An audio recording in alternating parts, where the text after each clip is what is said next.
प्रभाव।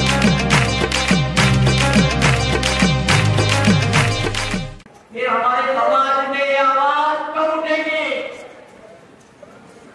आवाज उठना चाहिए। महापुरुष, महामानव, राष्ट्रमाता या सर्वांना किमान वंदन। सळसळत्या रक्ताचं वादळी ते नाव जन्म। तुम्ही ज्या आजच्या मंत्र्याचा प्रचार करताय, मंत्री महोदयाचा, त्या मंत्री महोदयाला विचारा 20 वर्ष डॉक्टर बाबासाहेब आंबेडकरांच्या पुतळ्याला का लागली? या पुतळ्याला 20 वर्ष लागण्यासाठी कारणीभूत कोण आहे? बोला छत्रपती शाहू फुले आंबेडकरांचा। आज या ठिकाणी 2024च्या विधानसभा निवडणुकीच्या निमित्ताने होऊ घातलेल्या निवडणुकीला कपिलजी अय्यर साहेब, खरे साहेब, त्यांचे सर्व सहकारी यांचा पाठिंबा जाहीर करण्याचा मेळावा या ठिकाणी संपन्न होतो। पण मला त्याला विनंती करायची आहे की तुम्ही ज्या आजच्या मंत्र्याचा प्रचार करताय, मंत्री महोदयाचा, त्या मंत्री महोदयाला विचारा 20 वर्ष डॉक्टर बाबासाहेब आंबेडकरांच्या पुतळ्याला का लागली? या पुतळ्याला 20 वर्ष लागण्यासाठी कारणीभूत कोण आहे? तर माझा पूर्ण समाज पाहत आहे, माझा समाज पूर्ण जाणत आहे 20 वर्ष या पुतळ्याला लागण्याचं कारण सन्माननीय मंत्री महोदयाच आहे। खूप गोष्टी बोलण्यासारख्या पडद्याआडच राहत्या। जर मी जर बोलायला निघालो ना तर तुम्हाला गावागावात राजवाड्यात माझ्या वाड्यावाड्यात माझ्या समाजाच्या तुम्हाला घुसणं मुश्किल होऊन जाईल, हे तुम्हाला मी सांगू इच्छितो। तुम्ही म्हणतात ना आज आपल्या समाजाचे नेते संपवण्याचं काम कोणी केलं?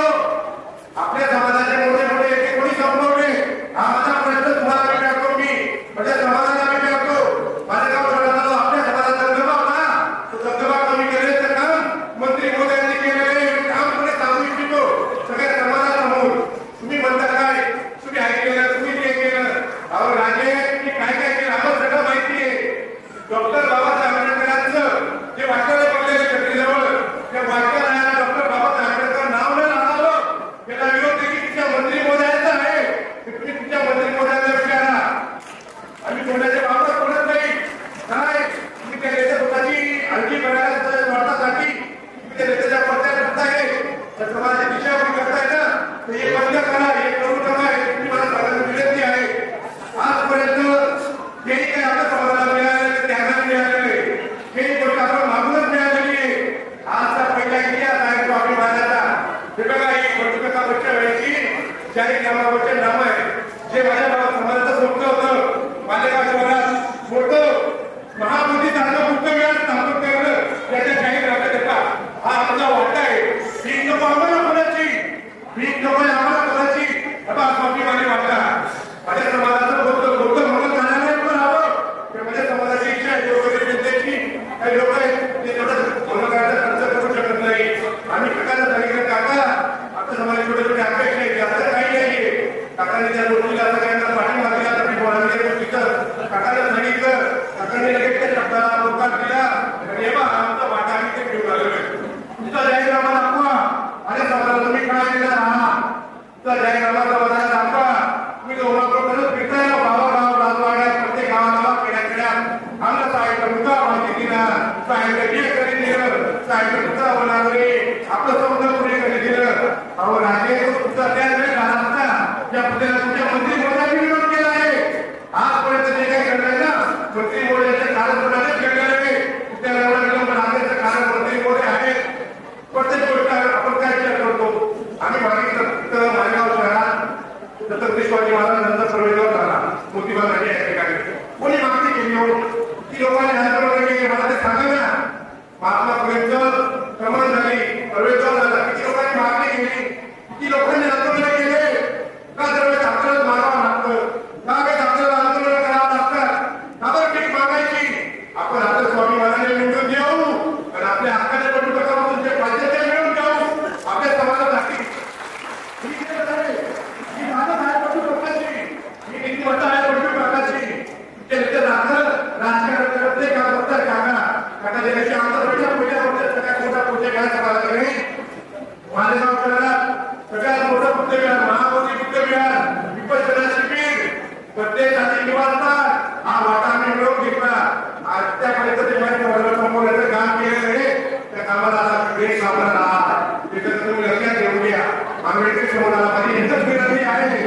जर आपल्याला आपल्या समाजाचं सगळं काही गोष्ट उपलब्ध करून घ्यायचं असेल, आपल्या समाजाचा कर्तव्य शहरात कायम ठेवायचं असेल, तर येणाऱ्या 20 तारखेला इतिहासामध्ये बटन दाबून बटुकांना बटन नमस्कार करून त्यांना घरी वापस पाठवून त्यांना इथे जागा दाखवून द्यावी माझी विनंती आहे समाजाला. बोला छत्रपती शाहू फुले आंबेडकरांचा. आज या ठिकाणी 2024च्या विधानसभा निवडणुकीच्या निमित्ताने होऊ घातलेल्या निवडणुकीला कपिल जाहीर साहेब, खरे साहेब, त्यांचे सर्व सहकारी यांचा पाठिंबा जाहीर करण्याचा मेळावा या ठिकाणी संपन्न होतो. या मेळाव्याप्रसंगी कपिल जाहीर साहेबांवर प्रेम करणार, या ठिकाणी त्यांच्या निमंत्रणाचा आणि पाठिंबा जाहीर करण्याचा आदर करणार इथे उपस्थित असलेले सर्व सहकारी, माता भगिनी, तरुण मित्र या सगळ्यांना कपिल जाहीरच्या हाकेला एक साथ या ठिकाणी उपस्थित राहिला. मी आता सगळ्यांचं मनपूर्वक सर स्वागत करतो, खूप खूप आभार मानतो आणि धन्यवाद.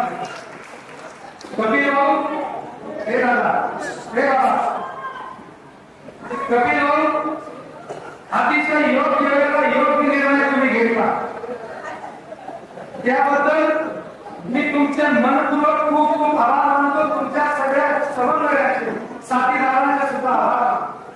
कारण की आपल्या उमेदवाराची जी उमेदवारी आहे ही 12 करोड 18 करोड जातीची सर्वसामान्यांची उमेदवारी. मालेगावची जनता हाच आपला पक्ष आणि हाच आपला नेता, त्याच्यातून ही सगळ्या गोरगरिबांची सर्व 12 करोड जाती, सगळ्या जाती धर्माची उमेदवारी.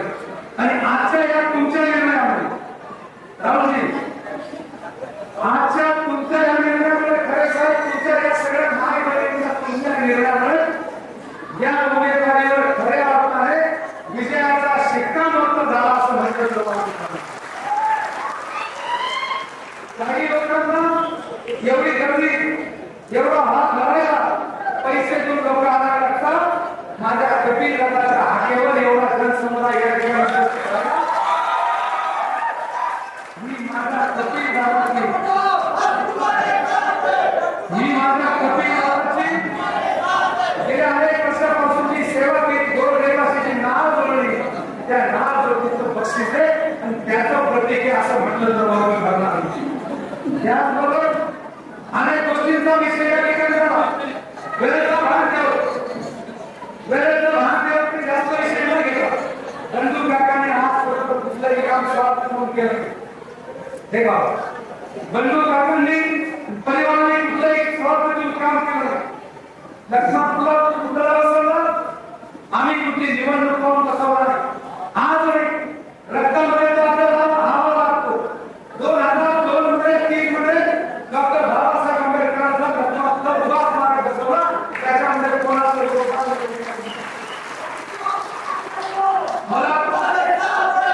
मला जर स्वार्थ पाहिजे असतं तर ब्रांडचा पुतळा उद्या नाशिक जिल्ह्यामध्ये कोणी बसवलेला तो आमच्या घराने गावाने आम्ही त्या ठिकाणी मोठी भरव खर्च करून लखमापूरला प्रांतचा पुतळा बसवलेला. आजपर्यंत मालेगाव सुद्धा तसा पुतळा नव्हता. जर निवडणुकीचा स्वार्थ आम्हालाही करतो, आम्हाला जर बाबासाहेबांविषयी आदर राहिला नसता, निवडणुकीचा स्वार्थ राहिला तर मी माझ्या महिन्यामध्ये उद्घाटन केलं. आम्ही काही काम केलं आणि त्या पद्धतीने अशा राजप्रतिष्ठानचा उपयोग करणार. त्याच्याही नंतर माझे अनेक कार्यक्रम बघितले. अनेक कार्यक्रमांमध्ये आदरणीय प्रकाशजी आंबेडकर साहेबांचे फोटो होते. मी त्यावेळेला निवडणूक नव्हती, काही नव्हती, ते काढले. यावर जे नेते आता बोलतोय त्यांनी माझे अनेक कार्यक्रम केले. त्याच्यामध्ये प्रकाशजी आंबेडकर साहेबांचा फोटो टाकला होता, टाकला नाही. आणि आता आपल्या कार्यक्रमामध्ये मी निवडणुकीला जाते, मी तो फोटो टाकणार नाही, वापरणार नाही आणि स्वार्थ म्हणून तसं काम करणार नाही. कोण्या नेत्यालाही अडचण चालणार नाही आणि मी अडचण येणार. अशा प्रकारचा फोटो हा स्वतःच्या स्वार्थासाठी वापरायचा, याच्याबद्दल कधीच वापरायचा नाही. हे धंदे मी कधी केलेले आणि याची साक्ष माझ्या अनेक कार्यक्रमाच्या पत्रिका. म्हणून याही गोष्टींचा तुम्हाला विचार करायचा. म्हणून या निर्णयामध्ये अतिशय योग्य असा निर्णय कपिल भाऊंनी घेतलेला आहे. म्हणून ते म्हणतात ना की माझं काम मी बोलण्यापेक्षा आपल्या प्रत्येकाच्या घरामध्ये 1 नाही 2 नाही 3 नाही 4 नाही 5 5 6 6 पेपर आलेले. त्या पेपरच्या माध्यमातून माझ्या निजाती कार्याचा परिचय तुमच्यापर्यंत पोहोचला. म्हणून या सगळ्या गोष्टींमध्ये तुम्ही ह्या निवडणुकीला सामोरं जात असता. कोणाचं कर्तृत्व काय, कोणाची दातृत्व काय, कोणाची सामाजिक बांधिलकी काय, या गोष्टींचा विचार करून तुम्हाला या निवडणुकीला योग्य तो उमेदवार निवडायचा आहे. या उमेदवाराकडे गरजेचे आहे. पण ज्या वेळेला समाजाला अडचण असतो, समाज संकटात असतो, त्यावेळेला यांच्याकडे दिसाही नसतं आणि हेही नसतात. ज्या वेळेला समाजाला गरज असेल, करोना असेल, दंगल असेल, दुष्काळ असेल, त्या वेळेला निस्वार्थ भावनेतून गरीब मातांची आणि जनतेची सेवा केली आहे याची साक्ष मी दिलेले पेपर त्याचे पुरावे आहेत. म्हणून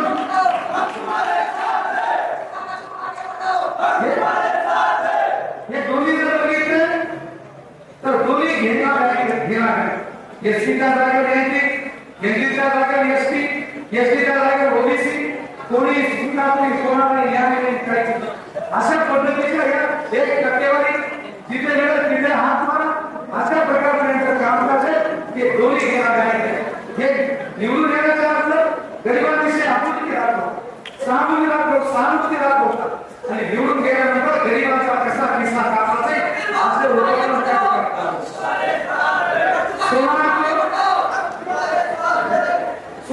सोना दिया, उसने पाए बना दिया. लोहा को लोहा दिया, उसने हथौड़ा बना दिया. दर्जी को कपड़ा दिया, उसने कुर्ता बना दिया. इस साहब को तुमने गरीबों ने वोट दिया, इसने तो यूनिवर्सिटी का खासगीकरण करके तुम्हारा हमारा ईसाई लूट किया.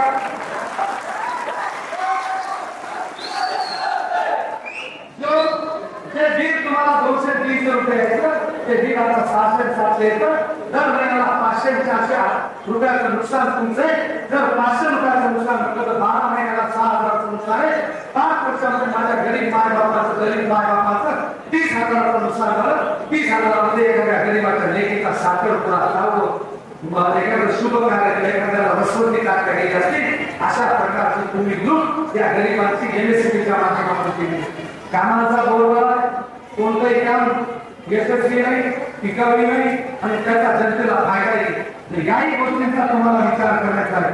मी माझ्या आयुष्यामध्ये कधी जाती धर्म मानला नाही.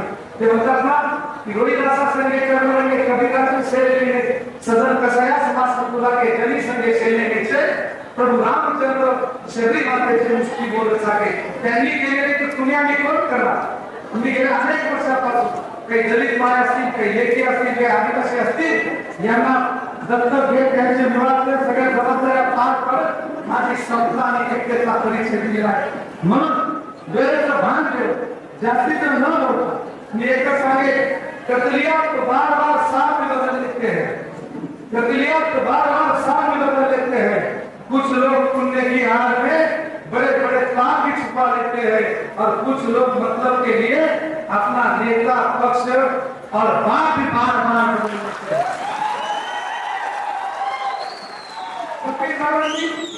कपिल बाबांनी आपल्या स्वतःने निर्णय घेतला.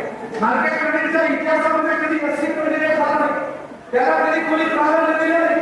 काय व्यक्ती किंवा दिला असेल बंधू काकांनी या सगळ्या नेत्यांना माझ्या संप्रदायाला सगळ्यांना विरोध करत दिलीप गणमानाचा पहिले एससी कॅटेगरी दिला आणि मार्केटच्या इतिहासामध्ये सोयगावची जागा दिली असेल, गावाचा विरोध त्या ठिकाणी जागा दिली असेल, या सगळ्या गोष्टींचा विचार तुम्हाला करायचा आहे. म्हणून या सगळ्या याच्यामध्ये कपिल दादांनी अभ्यासू पद्धतीने निर्णय घेतला आणि त्या निर्णयामध्ये हे दादा त्या निर्णयामध्ये जो आपला जाहीरनामा आहे, हा जाहीरनामा सर्वसमावेशक या जाहीरनाम्यामध्ये आपण मालेगाव प्रशस्त महामोदी बुद्धिविहाराची निर्मिती करू, त्यात बंदिजींना निवासस्थान तसेच सुंदर असे विश्रामपणा केंद्राचे देखील सुविधा उपलब्ध करण्यासाठी त्याच्यासाठी प्रामाणिक प्रयत्न करू. मालेगावमध्ये सर्वसामान्य गोरगरीब जनतेच्या हक्काचं एक मंगल कार्यालय व्हावं म्हणून जागा मिळेल त्या ठिकाणी विश्वरत्न डॉक्टर बाबासाहेब आंबेडकरांच्या नावाने भव्य आणि प्रशस्त मंगल कार्यालयाची उभारणी करण्याचा प्रामाणिक निर्धार आपण केला आहे.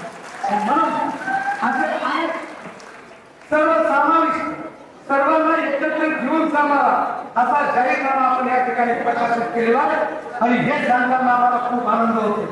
लाडकी बहीणच्या बाबतीमध्ये तुम्ही जास्त भाडा उडवला की लाडकी बहीण काही आपल्यासाठी नाही, स्वतःच्या सध्याच्या स्वार्थासाठी मतांची आली यांना खासदार केला आमदार केला करकी आणि यांना आपली बहीण लागली.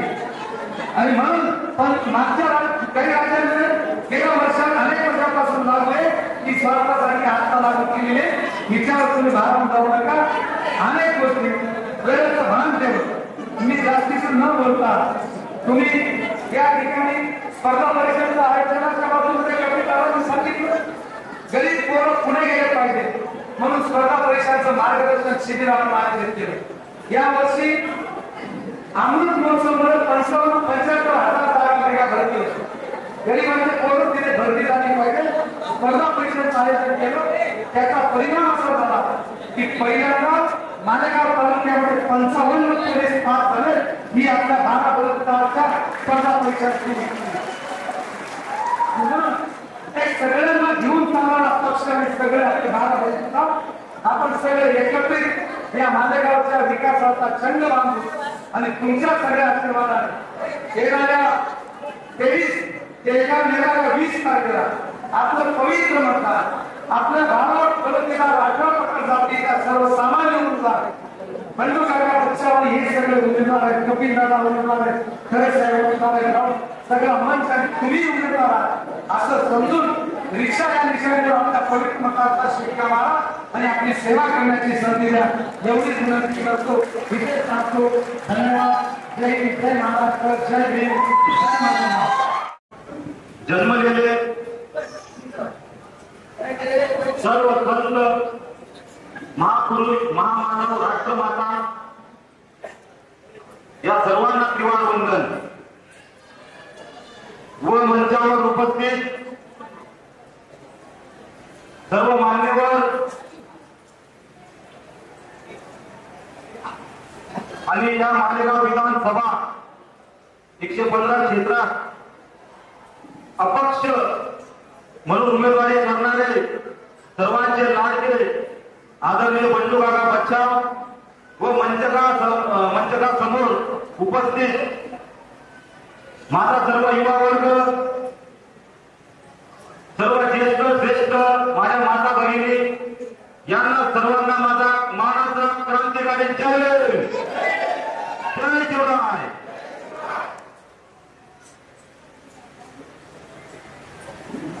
मला भविष्यात तरी वाटलं नव्हतं की कपिल आहे समर्थकांचा आता मेळावा घ्यावा लागेल. पण या सामाजिक आणि राजकीय जीवनामध्ये काम करत असताना असं काही घडलं की आज या दिवसाला सामोरे जावं लागत आहे. तुम्हाला सगळ्यांना माहिती आहे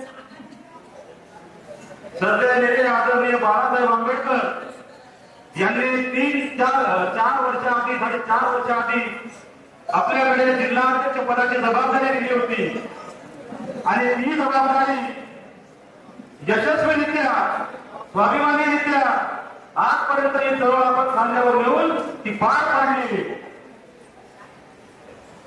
पण असं काय झालं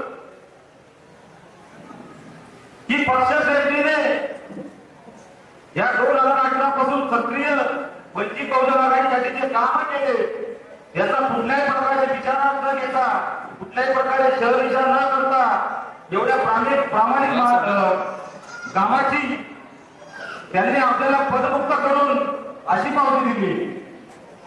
काय सगळं तुम्हाला पटण्यासारखं आहे चळवळ कशी वाढवली होती आपण मालेगाव तालुक्यात एकदम स्वाभिमानाने चळवळ वाढवलेली होती. आता काय झालं का अचानक त्यांना पदमुक्त करावं लागलं. आज माझा श्रद्धेय नेते बाळासाहेब आंबेडकर याच्यावर कुठल्याही प्रकारे नाराजी नाही, पण पक्षांतर्गत जे काही कार्यपद्धती आहे त्या पूर्ण कार्यपद्धतीला नाराज होऊन आज ते 14 तारखेला मी वंचित बहुजन आघाडी या प्राथमिक सदस्य पदाचा राजीनामा सुद्धा देऊन दिलेला आहे. कारण तुम्ही बघत आहात वंचित बहुजन आघाडीच्या फेसबुक पेजवर सर्व हकालपट्टीचा संदर्भ सुरू आहे. पुन्हा रिकामा खाली होत आहे. याचं संशोधन पक्ष शक्ती करत नाहीये. त्यांनी सगळं पक्ष शक्तीने आधी सर्व शहानिशा केली पाहिजे होती, संशोधन केलं पाहिजे का लोक पक्ष सोडून जात आहे. पण जर या स्वाभिमानी कार्यकर्त्यांना स्वाभिमानी पदाधिकाऱ्यांना जर अशी वागणूक भेटत असेल तर समोर कोणी असो, बाबासाहेबांची शिकवण आहे, अन्याय करणाऱ्यापेक्षा अन्याय सहन करणारा जास्त जबाबदार आहे. त्याच्यामुळे आपल्या प्रकारचा प्रामाणिक लोकांवर स्वाभिमानी लोकांवर अन्याय होत असेल तर तो कदापि आपण सहन करून घेणार नाही.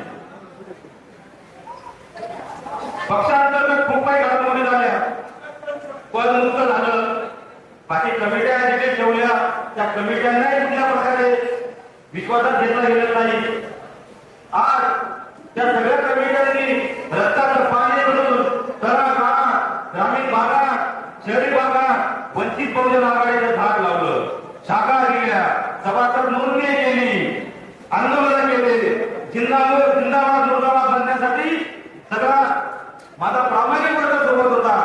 निवेदन दिले, भरपूर काय केलं आणि त्याची पावती भेटली पदमुक्त.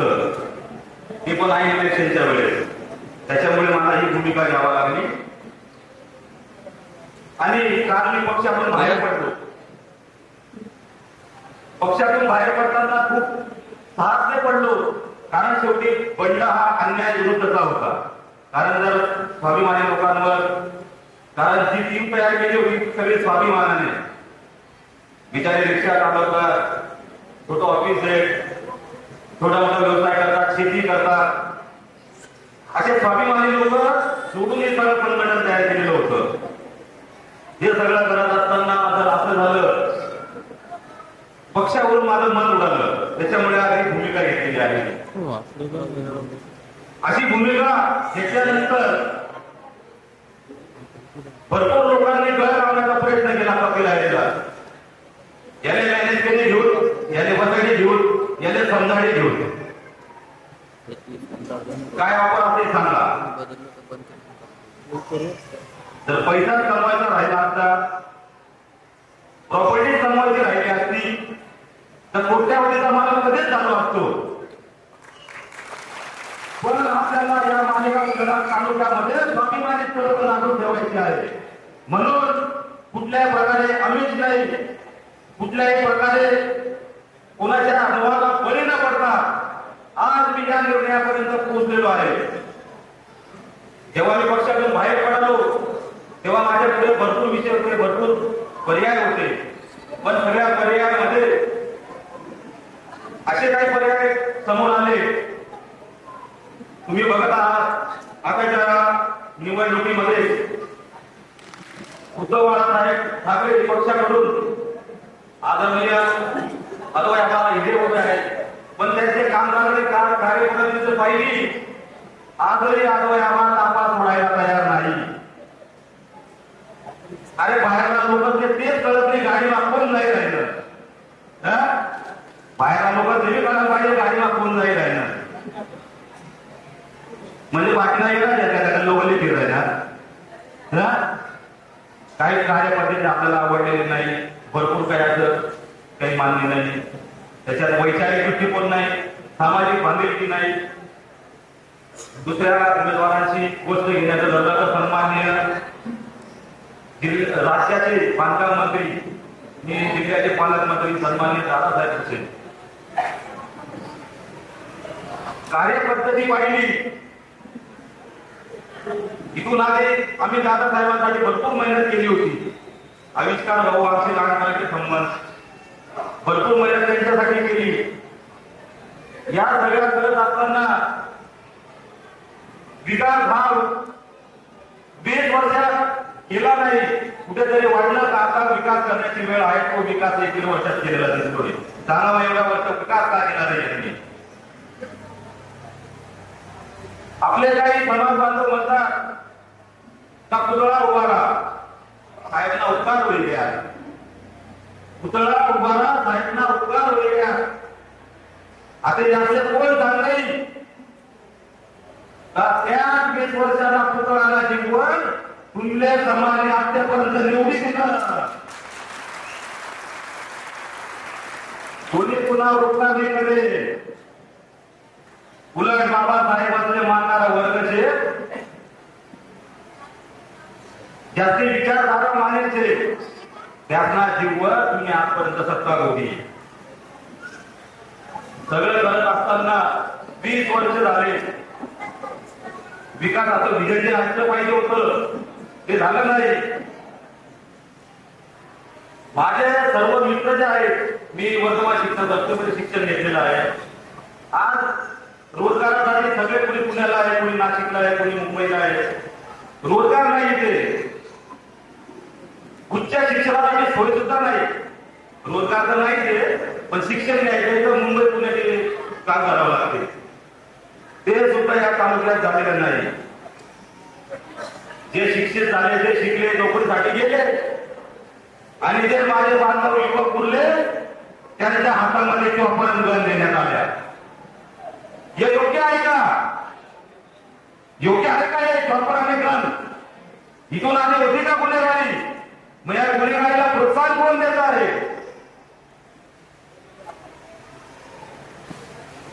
शिकवलं तर नाही, आणि जे शिकलेले त्यांना गुन्हेगारीकडे नेते.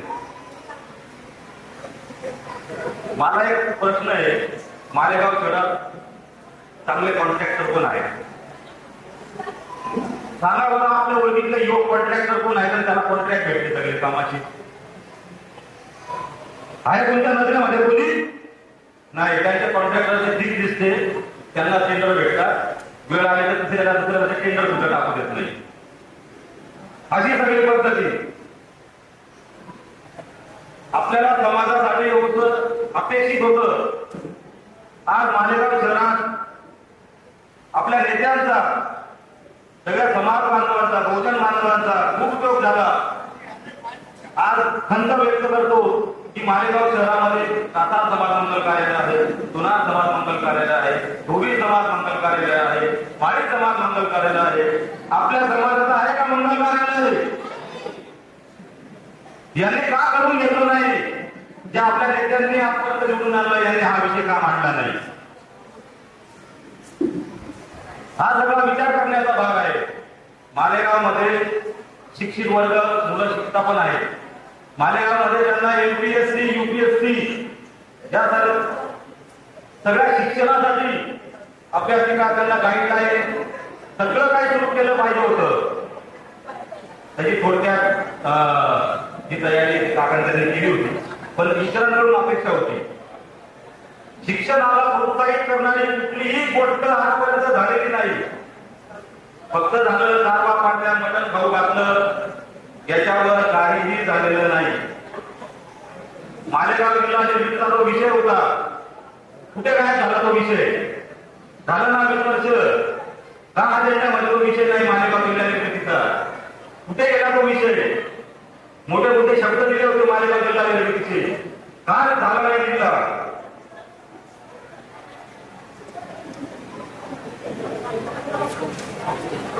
त्यांना शक्यतो जिल्ह्याच्या तरक्कीशी काही घेणं देणं नसेल. आपलं तरक्की कसं होईल, आपल्या मुलाबाळाची तरक्की कसं होईल एवढ्या पुरताच त्यांनी मर्यादित राहिले. आयुष्यात खूप अडचणी समोर आल्या, खूप अडचणींना सामोरं गेलो.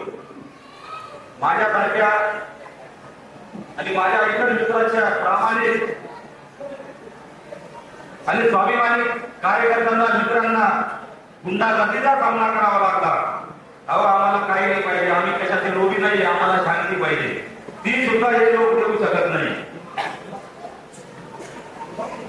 आता मला सकाळी काही लोकांनी विचारलं, भाऊ जेवण वगैरे ठेवताय का? एवढ्या वर्ष तेच केलं, याचे त्याचे मटणच भाग फिरलो.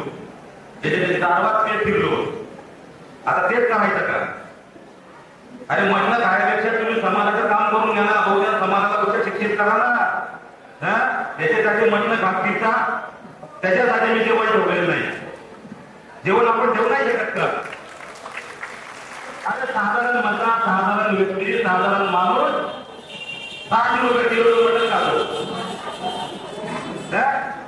मटण मला 15,000 रुपये आता जातात आणि या म्हणतात बोकड्या मागे ते खावाले कसं ना.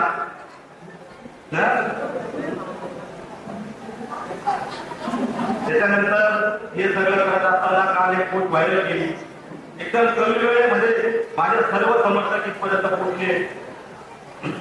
असं करत असताना मी सगळ्या पदाधिकाऱ्यांशी बोलत होतो. आपल्या समर्थकांचा मिळावा आहे, आपल्याला भूमिका घ्यायची आहे, हा सगळा विषय आहे. तर मी सगळ्यांना फोन केले, सगळे उपस्थित राहिले. त्याच्यानंतर निकिताताई गरुड, सारिकाताई यांना सांगितलं, ताई आपल्याला माझा बहिणीला रोजगार द्यायचा आहे. 200-300 वाला नाही बरं का, नाही तर तुम्ही बघायचा 200-300. ताईच्या मनात कन्सेप्ट होती का आपण त्यांना महिला उद्योग, पापड निर्मिती केंद्र असो, कापसाच्या वाघ निर्मिती केंद्र असो, पत्तरवाळी केंद्र असो, पत्तरवाळी निर्मिती केंद्र, अशा सगळ्या गंतव्य ताई जर आपण त्यांना साथ दिली तर 200-300 विषय राहणार नाही. ताई आपल्या महिलेच्या हाताला रोजगार भेटेल. मला त्याची कन्सेप्ट आवडली. ताई बोलल्या, ताईला पण बोलल्या का भाऊ तुम्ही काहीच काळजी करू नका, हे 200 वाटताय, तुम्ही जर एवढा चांगला निर्णय घेणार असाल तर कुठल्याही प्रकारचे लाभ आम्हाला नाही. आम्हाला माहिती तुम्ही स्वाभिमानी आहे. कुठल्याही प्रकारचं काही न करता तुमच्या वेळेला सगळ्या महिला गेली म्हणजे आणि आता सगळ्या माता भगिनींचा मी रुटीन आहे.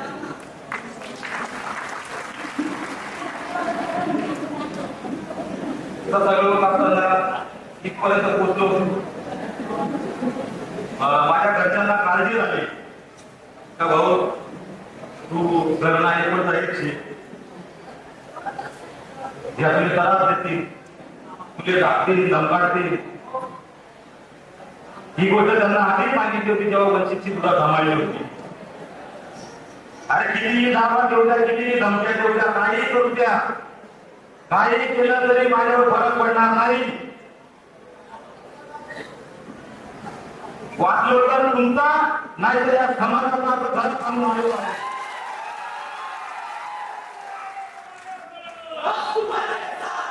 आणि या चळवळीत काम करत असताना जर माझं बरं वाईटही झालं त्या दिवशी तुमचा मान नव्हता, उलट आनंद साजरा करा. आमचं पोरग हे समाजासाठी लढलं आणि त्यासाठी यांनी त्याच्यामुळे काही फरक नाही.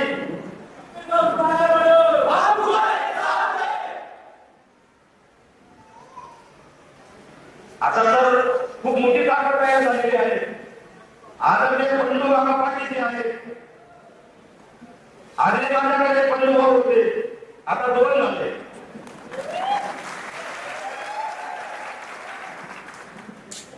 आता यांनी खाट कशी पाडायची आता सगळं सोडून द्या. भरपूर झाला, खूप सहन केलं, त्यांच्या दादागिऱ्या सहन केल्या. आणि हे दुसऱ्या उमेदवाराला वळणामध्ये घुसू देत नाही. आणि व्यक्ती स्वातंत्र्य कोणी काही चिंता ना,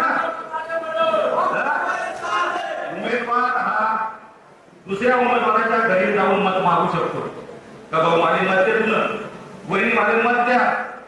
पण हे आमचे कार्यकर्ते म्हणजे एक नाव सुद्धा नाही का बरं साहेब तुम्हाला नावायचे का बुधू देवांनी म्हणे तुम्ही जमवशे तुम्ही पब्लिकला सांगा आम्हाला काय करायचे, आम्हाला काय करण्याचे. म्हणजे तुमच्या पायाखालची वाळू सरकते, जमीन सरकते, तेव्हा तुम्ही म्हणता खुशू देवा म्हणे अर्धवट जर नीट काय असं काय नेता नाही यार. म्हणून माझ्या सगळ्या समर्थकांसह मी आज या निर्णयावर पोहोचलो आहे. मला भरपूर फोन आले, मी खूप फोन केले आहे. काहीचे फोन आले भाऊ आमचा दबाव येतोय, आमच्यावर आडी अडचण येत आहे, आम्ही येऊ शकत नाही.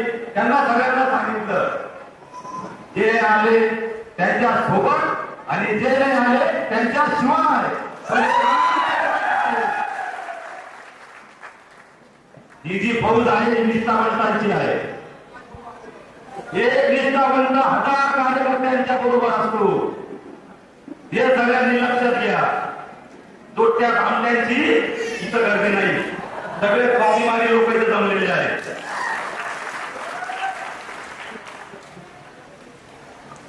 आणि मी आज या मंचावरून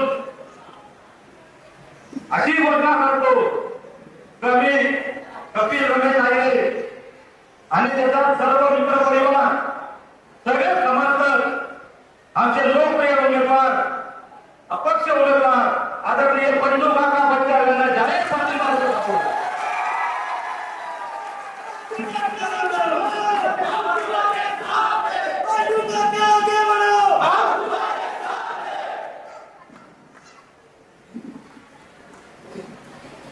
काकाने काका निवडून आपले सांगा बरं.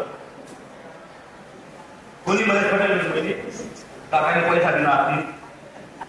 काका समोर शरद शरीर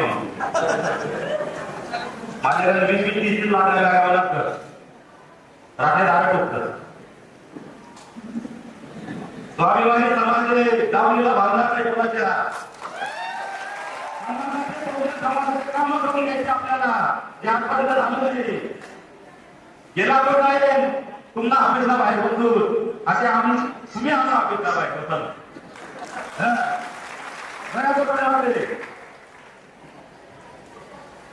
खरं तर काकाच्या नेतृत्वाचा माझ्या मनावर इतका प्रभाव झाला. शेवटी विचारसरणी असते आणि जेव्हा विचारसरणी आपली जुळते तेव्हा सर्व एकत्र येतात. तुमची माझी विचारसरणी जुळली त्याच्यामुळे तुम्ही का कोणी कोणाला सांगितलं का बिर्याणी मध्ये ठेवा असं सगळे स्वाभिमानाने असते. ही विचारसरणी जुळलेली आहे. जी माझी लहानपणापासून भूमिका होती तर वंचित घटकांसाठी, शेतकऱ्यांसाठी, कष्टकऱ्यांसाठी, आलेल्या महिलांसाठी, विद्यार्थ्यांसाठी, जो समूह शिक्षणापासून वंचित आहे त्यांच्यासाठी काम करायचं आहे. आणि ती तळमळ एकटा मालेगाव तालुक्याच्या पंचपाटामध्ये दिसली. अरे काका मला सत्तावर नाही गेले तरी तिथे टँकर पाण्याचे विहिरीत माझ्या महिला जो वाईट प्रसंग झाला त्या गावाला टँकर दिले. काही आपल्या वृद्ध महिला त्यांनी दत्तक घेतल्या. काही लोकांचा परिवार ते चालवत आहे. इलेक्ट्रिक शॉप मध्ये ज्याचे हाता गेले त्यांना पैसा मिळवून दिला. करोनामध्ये काम करीन नावाचा हॉस्पिटल चालू करून यावेळेस तर हे कुठे होतं माहित नाही पण माझ्या 2 सोबत इथला होता. एक पंडू काका आणि सुनील आबा आणि त्यातलं सगळं काही आपली ताकद नव्हती पण 2200 घर असले त्यावेळेस आपला यथाशक्तीने गहू, तांदूळ, भाजीपाला सगळं वाटत काय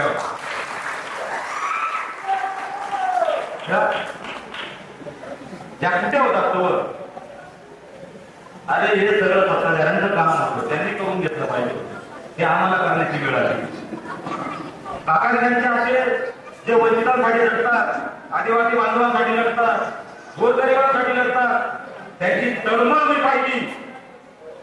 आणि काका त्यांना सांगितलं काका मला 1 रुपयाची अपेक्षा नाही. फक्त तुम्ही जी करते ती वाढवासाठी मला समाजनं, बहुजन समाजनं, गोरगरिबांना जे आठवड्यात मिळते त्याचं काम कसं होईल त्यासाठी मी तितक्याच तुमच्या पाठीमागे राहिलो. आणि हे सगळं काम काय तिथंच थांबणार नाहीये. काकाचा आमदार होईल फक्त 23 तारखेला घोषणा. फक्त 23 घोषणाचे काका आमदार होईल आहे तर रेकॉर्डिंग तुम्ही सरकारने घ्या बरोबर. काका आमदार होईल आहे पण इथला कुठला विचार आपल्या सगळ्यांमधून, आपल्या युवकांमधून सगळ्यांना चालना देऊन, आपल्या युवक वर्गाला चालना देऊन येणाऱ्या महानगरपालिकेमध्ये आपल्या माध्यमातून कमीत कमी 25 ते 30 नगरसेवकांमध्ये पाठवायचे आहे. आमदारगिरी राहिले आपले सगळे पुढली बस. काका म्हणे आधी पुढे फक्त पाडापाडाचा कार्यक्रम करत बाकी काही उडले नाही म्हणे. हे सगळं करत असताना माझा सर्व हितचिंतक मित्र परिवार अडचणीच्या काळात एका मजबुतीने माझ्या सोबत उभं राहिले. या तुम्हा सगळ्यांचा मी आजीवन ऋणी राहील. तुमचा तुमचं ऋण फेडू शकतो एवढा मी लायक नाही, पण नेहमी तुमच्या ऋणात राहायला मला नक्की आवडेल. काकांच्या बाहेर सभा आहे म्हणून आवडतो. मला 2-3 तास बोलायचं होतं, तेवढं आहे ते. खूप कष्ट आहे मला, पण पूर्ण काढू शकत नाही मी. येत्या 11 तारखेला 20 तारखेला अनुक्रमांक 11 सन्माननीय आपल्या धड्याचे लाडके व लोकप्रिय उमेदवार आदरणीय बंडू काका बच्चाव यांना रिक्षा या चिन्हाचं आपण बटन दाबून विजय करायचे. तुम्हाला माहिती आहे सगळ्यांनी, मला सांगितले पण तरी सांगितलं तुम्ही तर करणार तर पण मला सांगणार कामचे. येत्या 20 तारखेला जसे आपण टायपिंग करतो का मोबाईल मध्ये, त्या टायपिंगच्या डबल स्पीडने आपल्याला रिक्षाचे बटन लावायचे.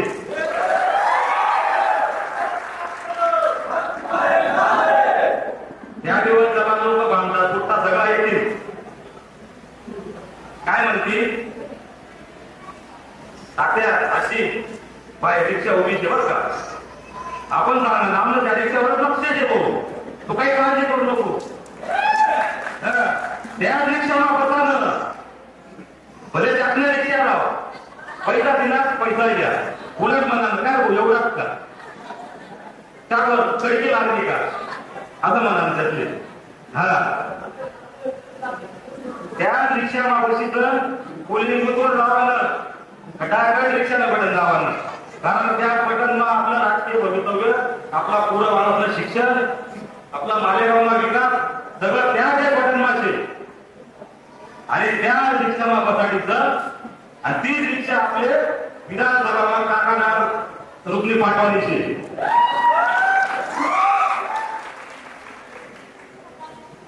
सगळे साथ देशाल का? देशावर शब्द द्या, नाही दिला तरी चालेल. ही आपली बदली लढाई आहे. शेवटी आम्ही कमी होतो तरी चालेल, स्वाभिमानी लाचारी आम्ही त्याग करणार नाही. कुठल्याही मोहल्ला कुठल्याही गुलाबांना बिलकुल बळी पडायचं नाही. बरं झालं बाबासाहेबांच्या जीवावर 20 वर्ष निवडले सगळे, संपला विषय. आता सन्माननीय बंडू काका बच्चाव हे आता आपले नवीन MLA म्हणून बसणार आहे लवकरच. पण माझा एक तुमच्याकडून शब्द बघून घ्यायचा आहे.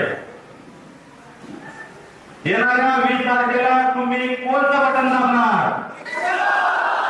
कोणतं बटन दाबणार? आपली निशाणी काय? हा रिक्षा कुठे घालायची? विधानसभा. त्याच्यामुळे आणि काकांना मात्र ना यातला प्रबंध नवीन आपल्या काकाची नाही झाला त्या गाणं नाही कडू आहे त्यातला. आता विषय जायचा असेल तर माझ्या सगळ्या माता भगिनी, ज्येष्ठ श्रेष्ठ नेते मंडळी, माझा युवक वर्ग सगळ्यांना हात जोडून कळकळीची विनंती आहे की तुम्ही येणाऱ्या 20 तारखेला रिक्षा हे बटन दाबून अनुक्रमांक 11 आदरणीय काकांना मोठ्या लीडने विजय आहे, पण मोठ्या लीडने विजय द्यायचा आहे. सगळ्यांचा मी नेहमी उभी राहील का माझ्या शब्दाला मान देऊन एवढ्या मोठ्या संख्येने तुम्ही आला. खूप मन भरून येतंय. राष्ट्र एकच सांगेल,